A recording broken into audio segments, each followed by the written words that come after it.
All right, good morning. We're looking all spiffy with our brand new yellow Dickies t-shirt.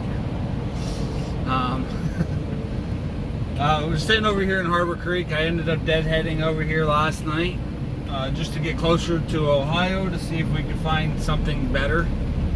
And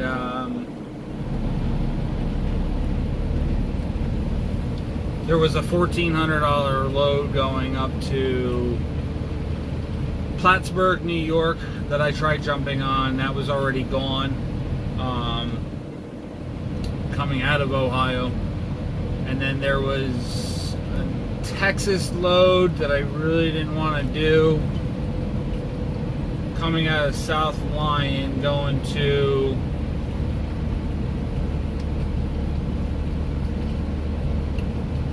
Texas. Houston, Texas. Well, it was just south of Houston, somewhere down in that area. I thought about taking this reel load,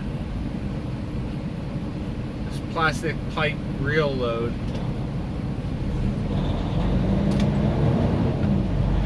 I'm trying to find an air compressor right now, air hose, whatever. Usually the TAs have them on the side of the building, but I don't see one on this building. Anyway, I was really looking at this one load going up to Mesquite,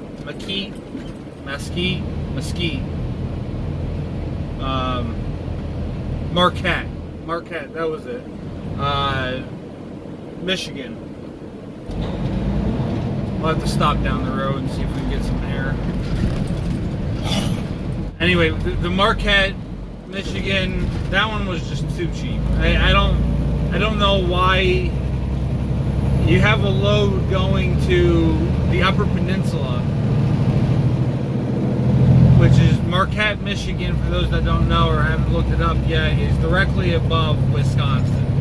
I mean, it's as far as you can get up above Wisconsin. I mean, it's up there.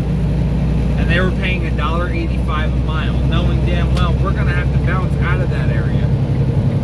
And they're still paying $1.85 a mile, but yet they have an almost identical load, paying almost an identical rate on less miles, paying $2.45 a mile. Same company going, and that's loads going to Philadelphia, over in that area. So I don't know why they're paying so cheap on it. I really wanted to take it because it was 10-foot reels, 2 reels, 10 foot tall, weighing 20,000 pounds. And the only problem is I would have been stuck in Marquette, and I would have been hoping for the load on Monday, load on Tuesday, which was $1,400, coming back down to the Pittsburgh area, paying $1,400. So altogether it would have been $2,400. Is what it is. I ended up taking this load, which was another load out of the South Line that popped up going down to the Houston area. This one actually goes to Houston. It's seamless tubes, so it's a load of steel tubes, and it pays almost $2,800, $2,786 or something like that, on 1,313 miles. So it's a whole weekend run. I'll end up having to do some type of a restart or something next week, but should be able to get this knocked out pretty well. I'm going to knock it out as fast as possible. I'm going to end up stopping down probably tomorrow to CCT and see if I can help him out with his truck a little bit. Not that he has any major issues or anything like that. Just I'm having a hard time finding an air leak, so we're going to stop and see if we can help him figure it out. That's it. So right now I'm heading over to South Lyon, Michigan, which is 285 miles from when I left. It's, excuse me.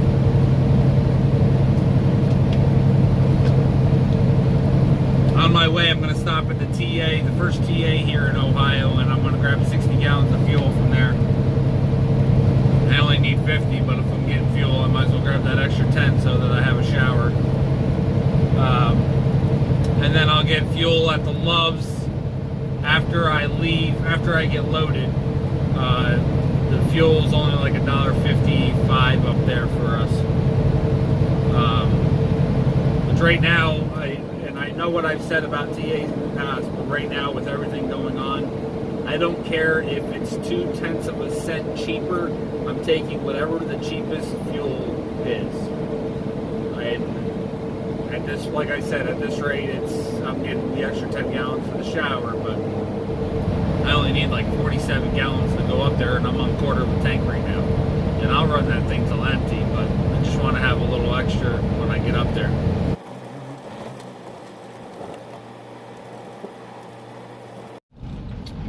All right, we're here at the shipper. Looks like this guy wants to stop and talk to me.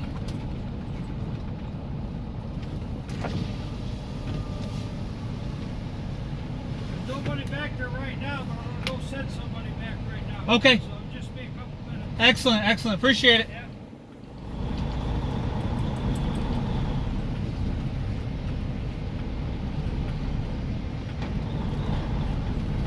Oh, I like coming to places like this. They're very friendly. Tell you what to do. As in, they give you actual directions. They don't just assume that you're a truck driver, you guys know what you're always doing. Which is not the case.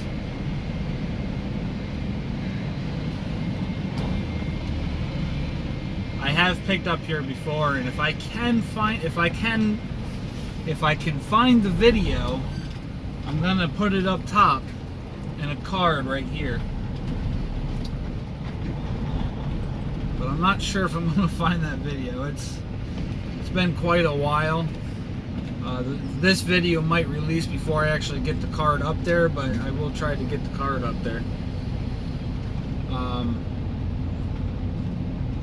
But man, it has to have been at least over a year ago, if not more. I mean, it's been quite a while since I've been down to Houston or any part of Texas, and I'm pretty sure that's where that load went. All I can remember is getting loaded, strapping down, starting the tarps, pulling out here on the curb here, and finishing the tarps up. And if I remember correctly, it called for a 4-foot tarp, and it was no 4-foot tarp that was needed. It was like more like a 6-foot tarp, or maybe even taller than that. But I honestly do not remember. Just know I gotta swoop around here to back in. Pretty sure he wants me in that. Yeah. Probably the one that says trucks only, right? We're gonna get lined up here, and then we're gonna slide the back axle. Could have done it sooner, but I didn't want to drag the tires around the turns back here if I didn't have to. All right, here's the load. I know we already put the paper in them. I already got straps on them. I'm already halfway through and throwing the tarps on there right now.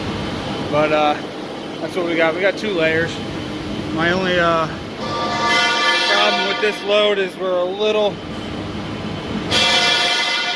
about 3 feet back from center, and we're about 40,000 pounds. That's the only thing that's got me a little nervous right now. I didn't catch it until he already had almost the whole first layer down, and I'm really hoping it doesn't make much of a difference, but we'll see what happens. I'm going to hit the scale as soon as we leave here. All right, good Saturday morning. We're here at the Flying J. I have no clue what town this is. Let me show you the truck real quick. So here it is. That's our load, all tarped and everything. Took us quite a bit. We were there for over 2.5 hours yesterday. The only thing I don't like is you can see it's a little further to the back, but I'll give you a quick show you a little more of why I don't like that. It put more weight on the back of the trailer, which I knew was going to happen when I when we did it, and I was just hoping that we were going to be good because he had already gotten it started before I realized it, and I didn't want to have him redo it. And it was within 3 feet of the center, so I thought it was going to be alright. So anyway, as I was saying, I thought it was going to be, you know, it was 3 feet behind center, and I was measuring it because I was going to start making him redo it. So I was trying to figure out whether it was good or not. And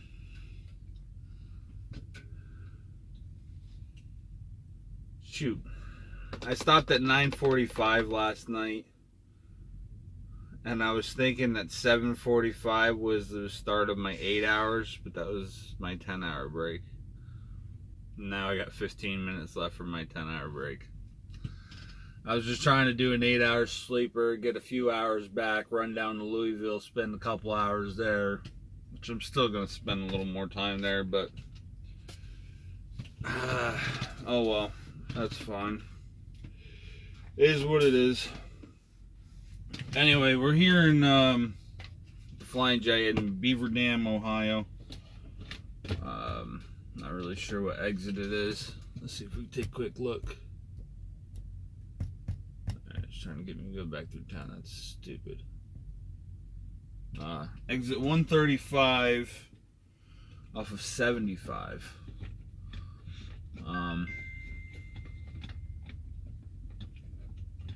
I used to actually come here all the time back with US Express, because I used to run the P&G loads going from Pennsylvania out here to Ohio to Vandalia.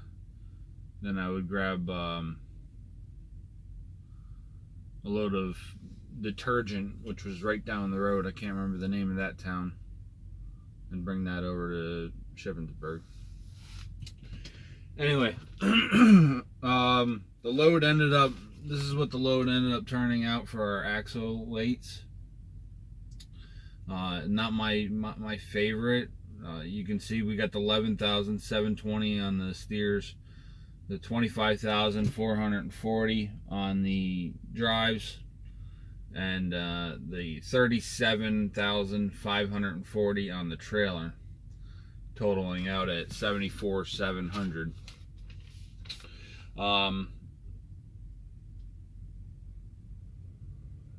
That's 12,100 pounds more on the trailer than the drives, and I could have very well had that load shifted 6,100 pounds would have been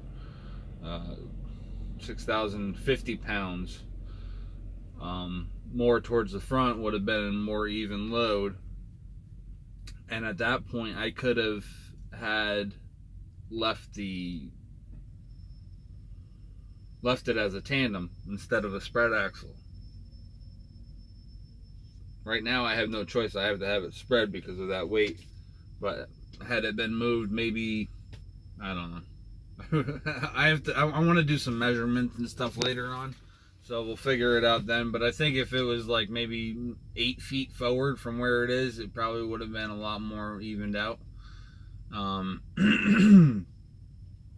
With that said, I don't think I can slide this axle when it's loaded, so I had already pre-slid the axle before I even got loaded, so I don't think it would have made much of a difference. I haven't I had one person tell me that you can't slide when you're loaded, so I don't know if that person just couldn't slide it, or if there's another trick to it that they didn't know. So I don't know. I'm still learning, and I don't know. We'll figure it out. So I'm off to Louisville now. I'm gonna stop down there, do some laundry, help CT out, and then we're gonna finish going. But first we gotta stop 146 miles down in what the heck was the name of that town? Down in Ohio, or no, Kentucky, Florence, Kentucky, to get fuel. That was the cheapest. It was $1.34, I think. somewhere in that range. It was cheap. That was the cheapest thing there was. I got $1.57 yesterday at the TA, and that was just, I just grabbed 60 gallons, another 60 gallons to get me further down the road. Excuse me.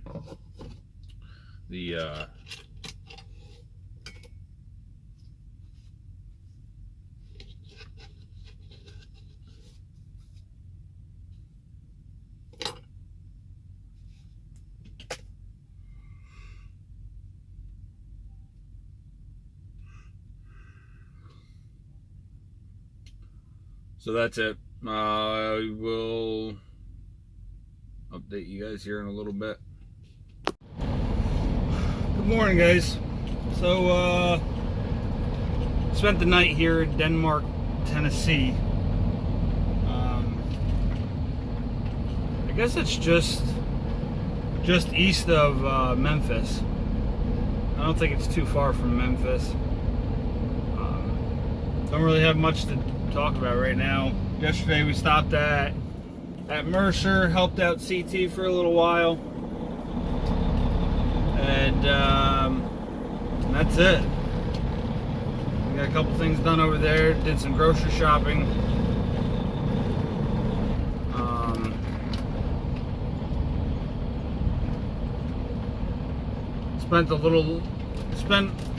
Stayed there a little longer than I expected, or stayed there a little longer than I planned on, but it was worth it. Like I said, I got a bunch of food and stuff. We went over to Walmart. We got a couple things done on his truck. Couldn't get everything done.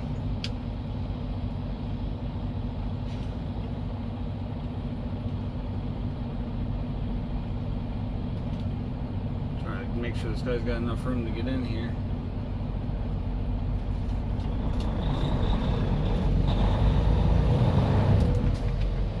This is a really small TA.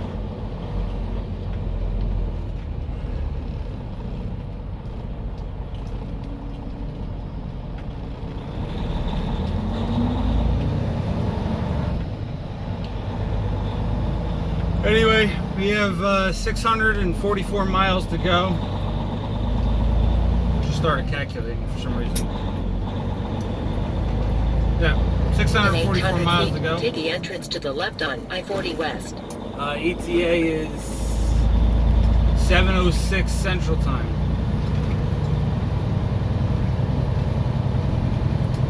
Of course, we're not going straight to the delivery. We'll probably grab a truck stop close by, outskirts of Houston. We'll be over there about 7:30, 8 o'clock tomorrow morning. We're just gonna hit the cruise control and put the miles in today. So, catch you later.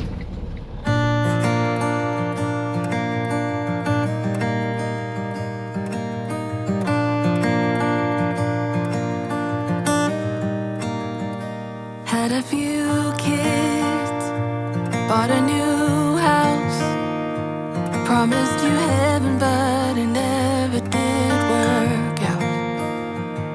Got a new job and moved uptown. I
guys, today's the last day of this load. We're here at Pipe Distributors in Houston. They're kind of annoying me right now. The first 10 minutes was checking in. I talked to the one guy first. He took down my information, went inside, told me to wait in my truck. Okay. The other guy comes out, asked me if I was picking up or delivering. I got a freaking load on, so obviously I'm delivering. And then he comes back out, asks me if I have paperwork. I hand him the whole packet of paperwork, and he says, "Do you have any paperwork showing what you're delivering?" It's inside the envelope that you're holding. Don't be lazy, man. That shit annoys the crap out of me. Use some freaking common sense. I didn't hand you an envelope of papers for you to look at just the top 2 papers, which was the bill of lading. Obviously, your packing list is inside the envelope. So, he took that, said I'd be right back. Some other trucks showed up, and they all ended up going out into the field. So, I've been sitting here for 32 minutes now and waiting to get some type of a word of what I'm doing. The thing that aggravates me the most is right now I could be spending the time taking these tarps off, but they're gonna make me sit here for 45 minutes to an hour before they finally tell me to go over to some other spot, and then finally I can start untarping. It is what it is. Give you a quick shot of the yard. You